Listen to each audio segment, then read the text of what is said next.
On today's video, we are going to be learning how to add custom filters using WPTravel Pro.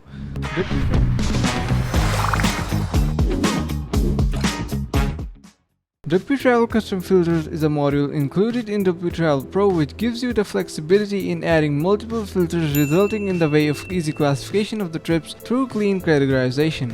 After activation of WPTravel Pro, you can add your custom search filter fields to search trips. To add custom filters in WPTravel Pro, please follow this step-by-step guide. So after activation of WPTravel plugin, you need to head over to WPTravel and from there custom filters. Here you will be able to see some fields to add a new filter.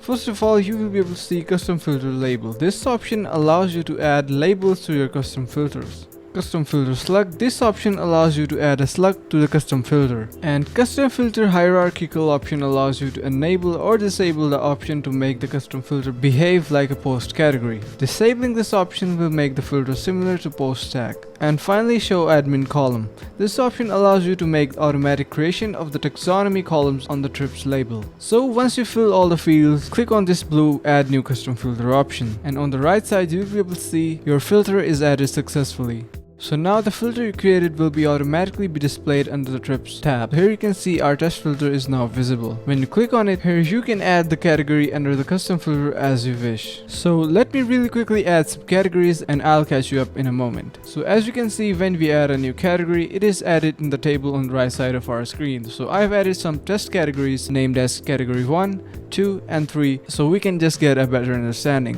So now if we head over to the trip of our choice, like for example if I choose a trip, here on the bottom right side you'll be able to see our added test filter and the categories which are 1, 2 and 3. Custom filter added will be automatically added to the filter widget as well as a filter shortcode. So if I select all of these categories and head over to the front end page, here you can see our custom filter is now added and the categories which we defined are also displayed in here. So I hope you understood the process of custom filters, and if you did so, make sure to subscribe to the channel, like the video and share it with your friends. Until next time, peace.